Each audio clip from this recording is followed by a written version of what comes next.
Welcome to the Old Time Radio Westerns. I'm your host, Andrew Rhines, and let's get into this episode. This episode is going to be Challenge of the Yukon. Original air dates June 28th, 1950, and the title is The Bag of Gold. Hope you enjoy.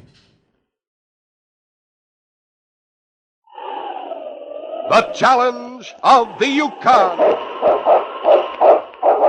It's Yukon King, swiftest and strongest lead dog of the Northwest, blazing the trail for Sergeant Preston of the Northwest Mounted Police in his relentless pursuit of lawbreakers. On King, on you Huskies! Gold discovered in the Yukon. A stampede to the Klondike in the wild race for riches. Back to the days of the gold rush, with Sergeant Preston and his wonder dog, Yukon King, as they meet the Challenge of the Yukon.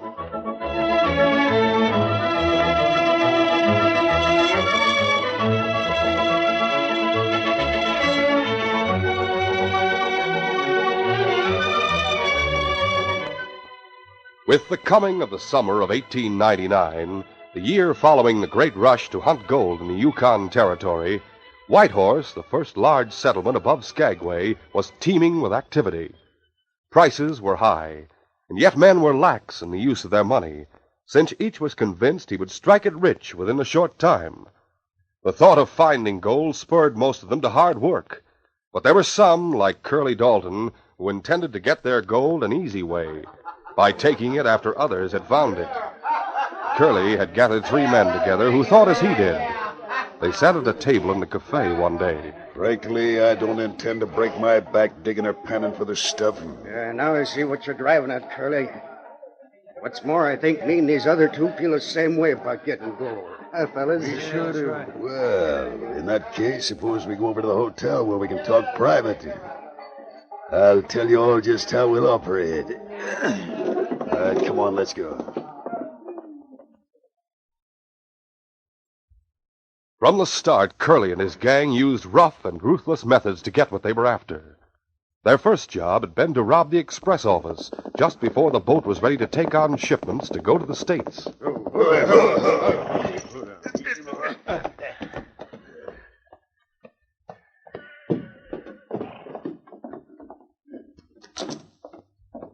Well, good evening.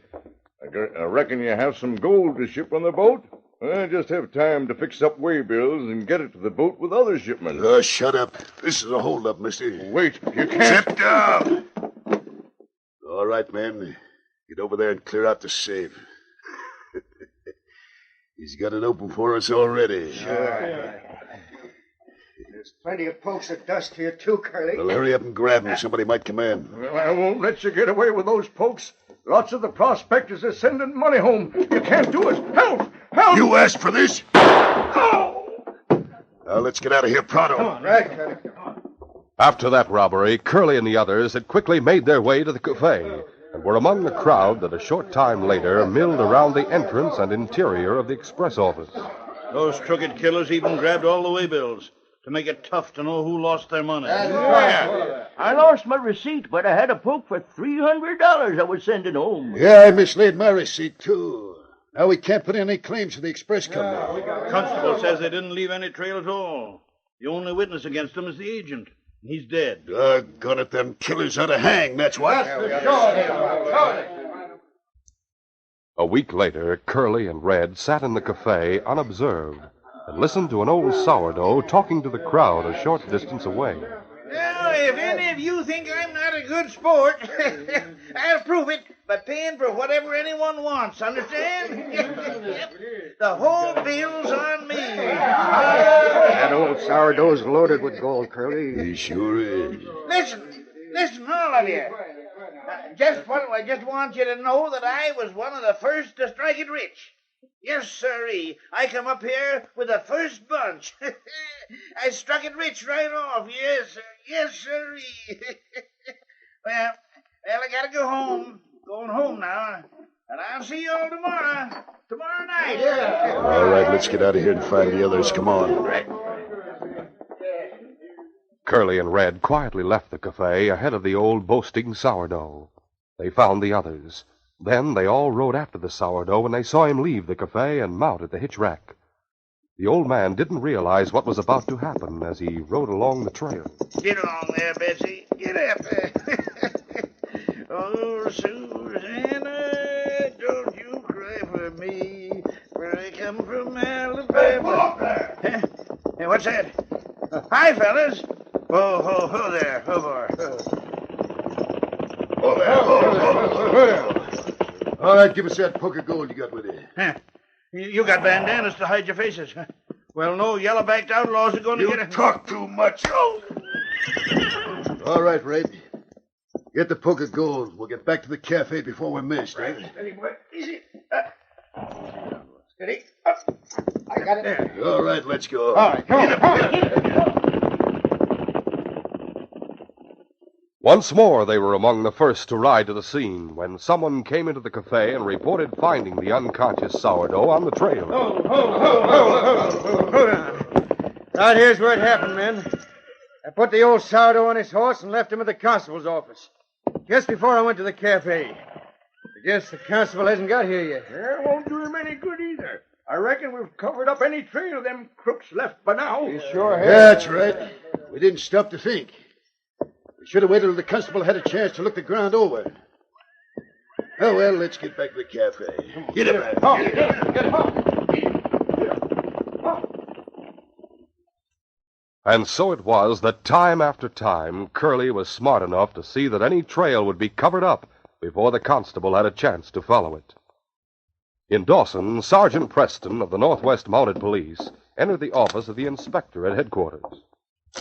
Morning, Inspector. Understand you want to see me. Oh, yes, Sergeant Preston. Sit down and make yourself comfortable. Thank you, sir. Sergeant, a gang is operating in the vicinity of Whitehorse. They've been robbing and killing, yet they managed to cover that trail effectively. They must have a clever leader, Inspector. Yes, that's true. Of course, Whitehorse is teeming with newcomers who follow the trail through White Pass from Skagway. Last time I was down there, sir, the town was greatly overcrowded. Jim has his hands full keeping those prospectors in line. I know. He's a fine officer, but he needs some help. Yes, I can understand that, sir. Well, we could use twice as many mounted police as we have. Since that's impossible, I want you to go down there and see what you can do. Yes, of course. How soon can you leave here? Right away, sir. Come on, King. Let's get going. Bye, Inspector. Goodbye, Sergeant, and good luck. One afternoon, Sergeant Preston arrived with his dog, Yukon King, at the constable's office in Whitehorse. Oh, Lucky. Oh, boy. Come on, King. Howdy, Sergeant. Oh, hello, Frank. How are you?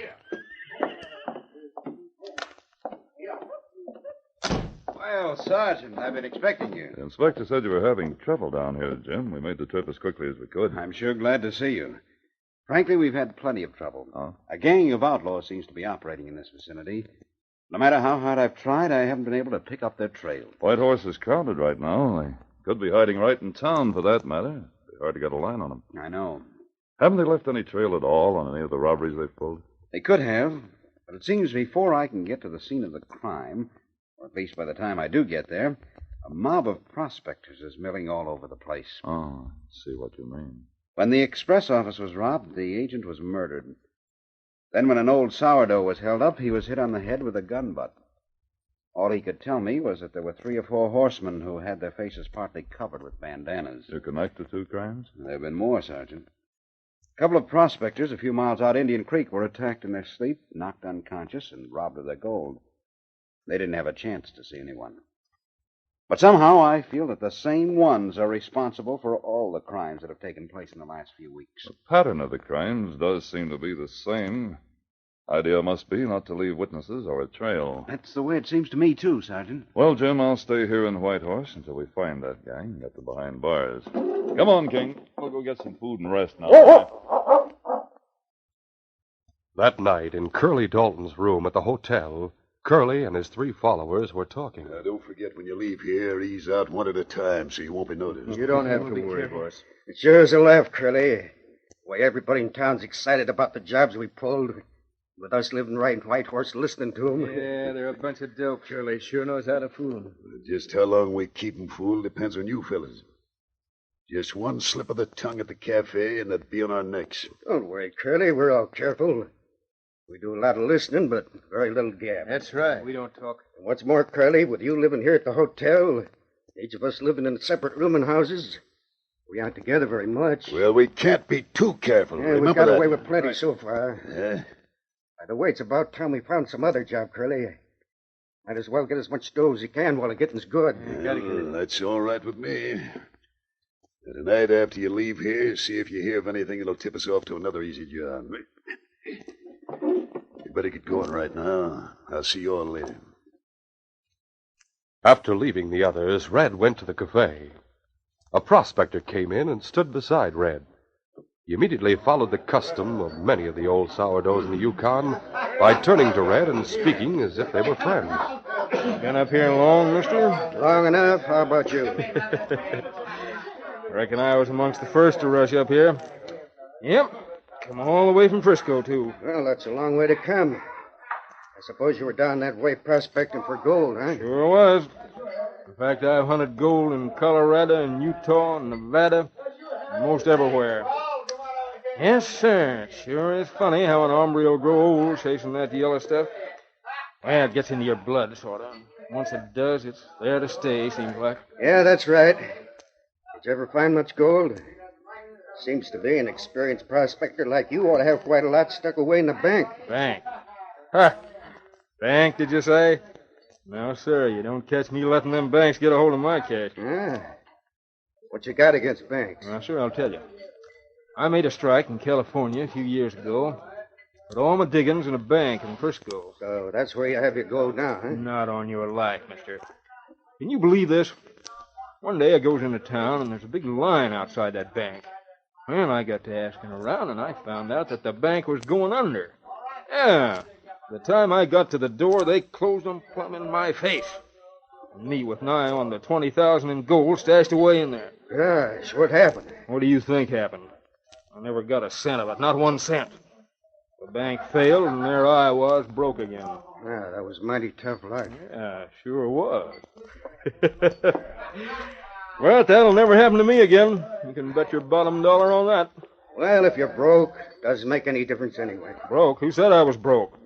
Why, I've dug out plenty of gold from my claim up on Nugget Creek since I've been here. Well, that's fine. That's sure fine. But if you won't put it in the bank, where do you... Mister, I got a good place in my cabin to hide my takings. It's better than any bank. Nobody knows but me where it is, and when I want it, I know it'll be there.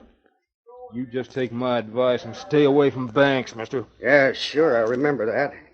Well, I'd leave now. Have to meet a friend of mine. See you again sometime.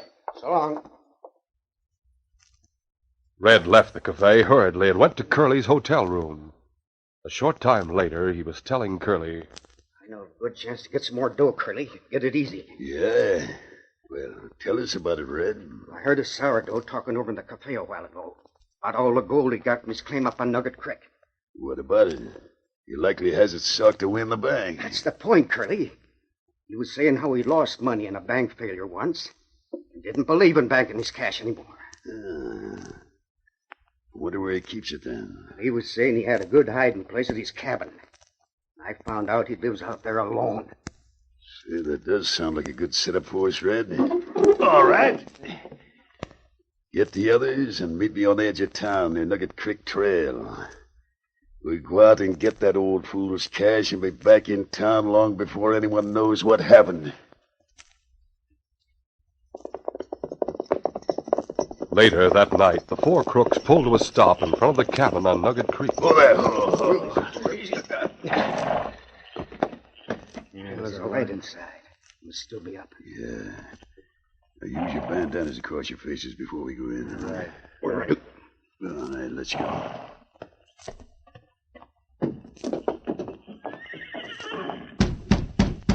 All right, I'm coming. Yeah, what was it that you... Them bandanas masking your faces. You must be robbers. Get back in there. Now, wait a minute. You can't... Shut up.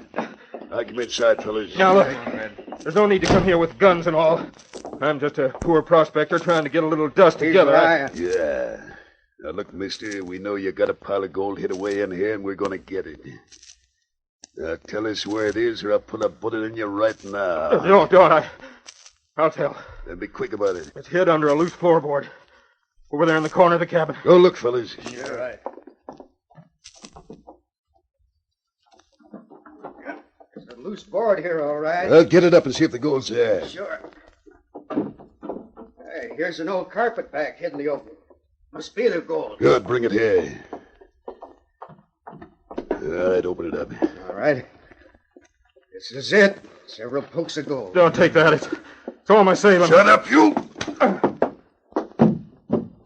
That blow on the back of the head will keep him quiet for a while. Now let's get out of here and go back to town.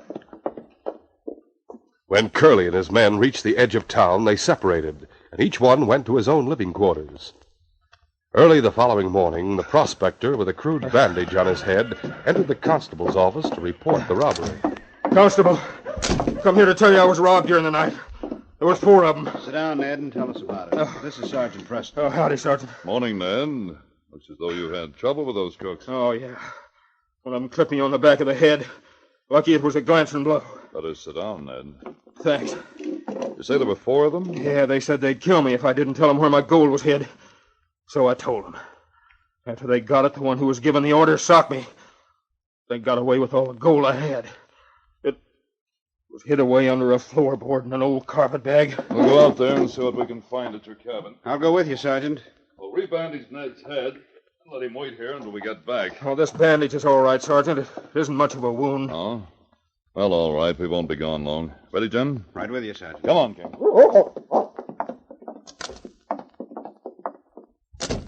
This is the chance we've hoped for, Jim. No one knows about Ned's robbery, so we'll be able to pick up their trail. That's right.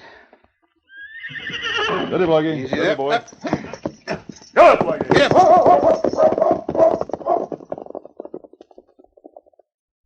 Sergeant Preston and the constable set out for the cabin on Nugget Creek. As they rode along the trail, with King running alongside, the constable was saying, Ned's cabin is just around the bend ahead, Sergeant. Good. Well, it'll be easy to pick up the trail of 4 men. That's right. I think this is the time we'll get a line on those crooks. I hope so, Jim. After we... Look ahead there. There are 8 or 10 horses standing outside that cabin. Uh-oh. A curious crowd from town again. That's bad. Let's hurry. Get up, Blackie. Get up there. Come on now. In a few moments, the 2 Mounties pulled to a stop in front of the cabin. Pull, Blackie. Pull, boy. Come on, King. There were several men standing in the doorway, looking inside curiously, while a few others were roaming aimlessly around inside. Here's the constable with Sergeant Preston. Now step aside and let him in. Hi, Sergeant. We heard Ned was robbed, so we all rode out. We can't figure out what happened to Ned, though. He isn't around. Who told you about the robbery? Huh? Well, I don't rightly know. It was sort of rumored around. I see. Let's go inside, Jim. Come on, King. Morning, Constable. Looks like you must have heard the news after we did at the cafe. Yes, it does look that way. Who told you? Well, I just heard the men talking about it. We all decided to come out and look things over. Too bad you did. You men have ruined our chances of picking up a trail. Gosh, now that's too bad. We never thought of that, did we, fellas? I had no idea. Sure feel sorry for Ned losing all that gold. That's what he gets for keeping it under a loose floorboard instead of putting it in the bank. That's right. Now, all of you go on outside so we'll have a chance to look around in here. Sure, let's go, fellas. All right, let's go.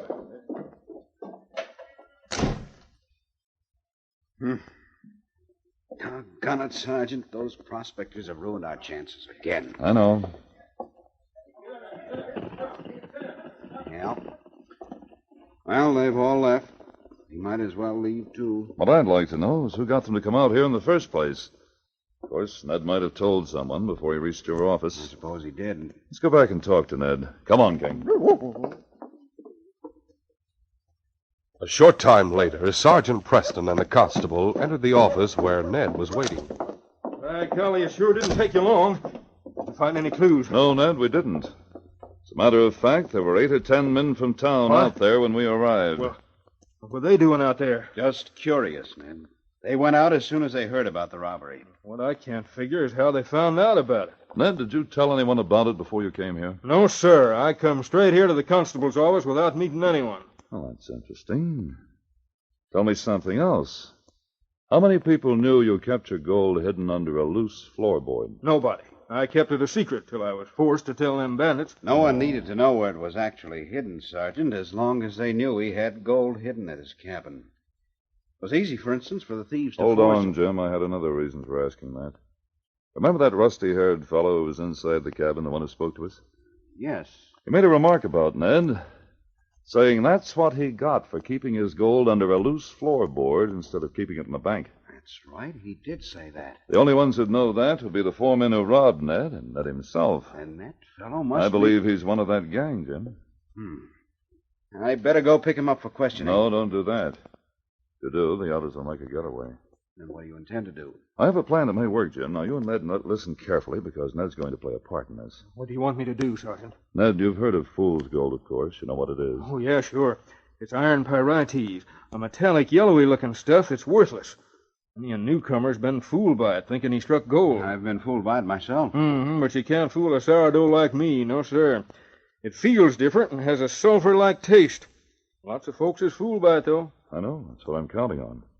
Now, here's what you're to do and say, Ned. If you act your part well, it may work. Now, listen closely. Sergeant Preston told his plan to the constable and Ned.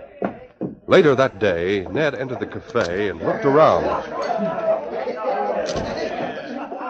He saw the man Preston had described standing with a group of prospectors at the back of the cafe.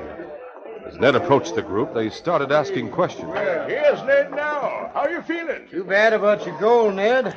Lose it all? Looks like you must have got hit in the head. I got hit all right, but outside of that, I don't feel very bad. I should think losing all that gold would make you feel mighty bad, Ned. I sure feel bad.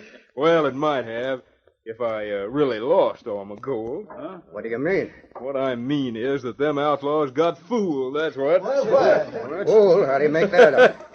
Well, you see, they wouldn't figure I'd be wise enough to maybe hide my gold in a good place and then fill some pokes with fake gold, you know, fool's gold, and hide that under a loose floorboard. Great day. And you mean that what they took was only fool's gold instead of your real gold? Is that it? They'll find that out when they try to spend it. Ned, you sure are smarter than I thought. Yeah, it was smart, all right. Well, reckon I'll be getting along. See y'all later. From the window of a store across the street, Sergeant Preston and the constable saw Red leave the cafe hurriedly and walk quickly up the street. There he goes, Jim. You think he fell for Ned's story, Sergeant? Looks like it. Anyway, it won't take us long to find out. We'll follow him and see where he goes. Come on, Jim.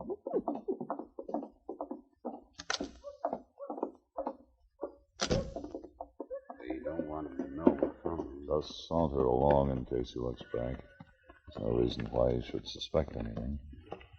Look, he's going into the hotel. And so if the others are in there, come on. Meantime, Red entered the hotel and went to Curly's room, where Curly and the two others were playing cards.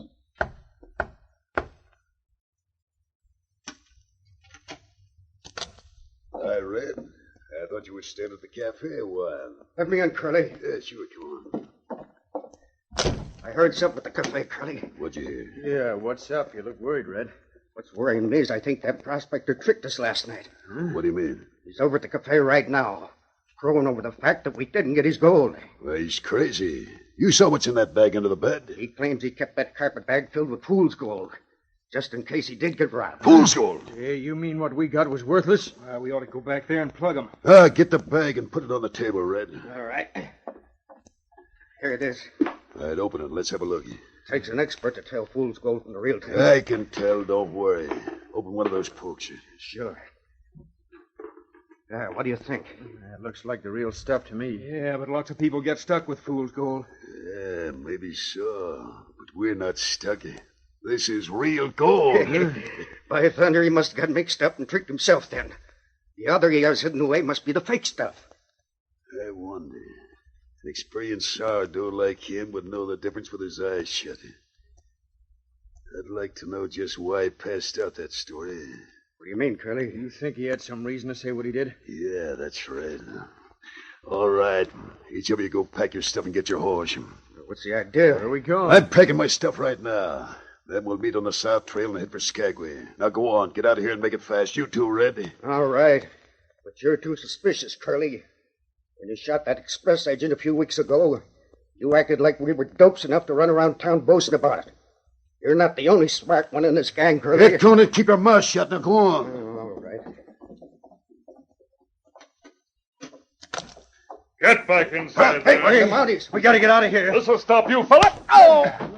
As Sergeant Preston and the constable battled the three outlaws just inside the door, Curly, standing back in the room, quickly drew his gun. Watch out, Red. I'll get one of them. The great dog Yukon King saw the gun in Curly's hand, and knowing that a gun meant death, he sprang forward.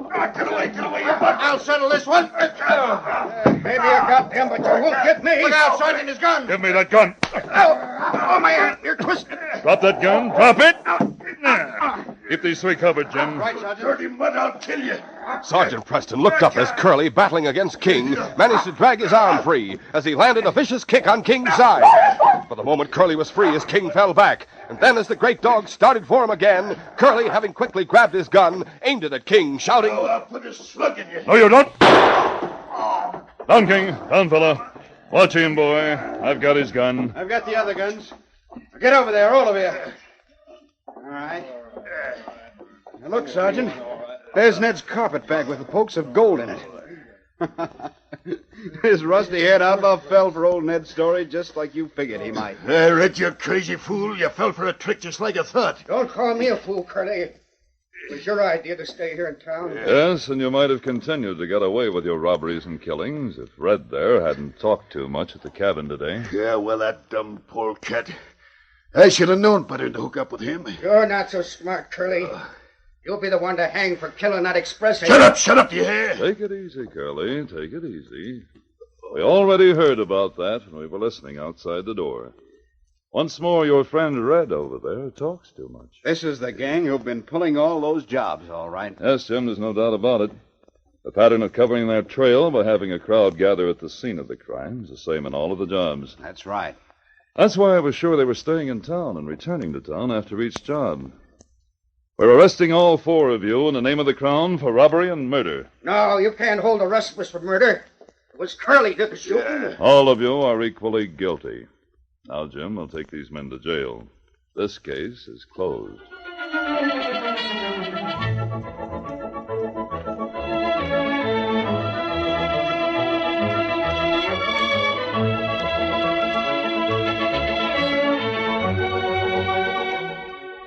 We now take you to Mounted Police Headquarters in Dawson. You sent for me, Inspector? Oh, yes, Sergeant Preston, I did. Skipper Camden and his first mate are wagering everything they own that they'll win the riverboat race tomorrow. I suggest that you keep close watch and make certain that they're not planning harm to Captain Davis or his boat. I'll keep my eyes open, Inspector. I'll take King with me and see what I can find out. Come along, King. Yes, the big riverboat race is the talk of Dawson, and the stakes are high. But Sergeant Preston may find that his assignment is much more dangerous than he thinks when he sets out to make sure it's going to be a fair race. Be sure to listen to this exciting adventure, Race of the Riverboats, Wednesday. These radio dramas, a feature of the Challenge of the Yukon Incorporated, are created by George W. Trendle, produced by Trendle Campbell Enterprises, directed by Fred Flowerday, and edited by Fran Stryker. The part of Sergeant Preston is played by Paul Sutton. They are brought to you every Wednesday until September, when we shall resume our regular Monday, Wednesday, and Friday broadcasts.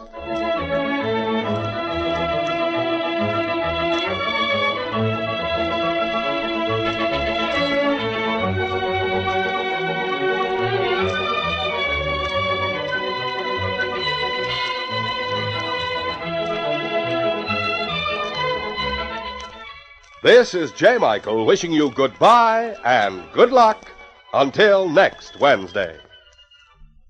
This is the Mutual Broadcasting System.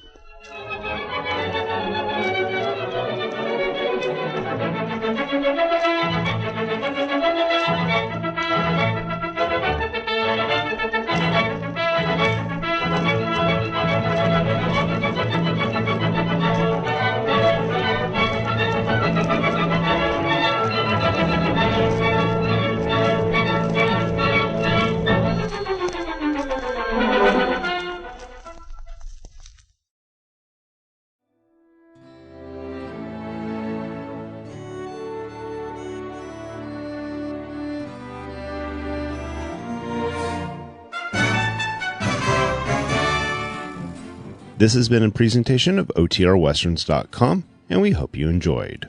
Please take some time to like and rate our shows in your favorite podcast application. Follow us on Facebook by going to OTRWesterns.com/Facebook.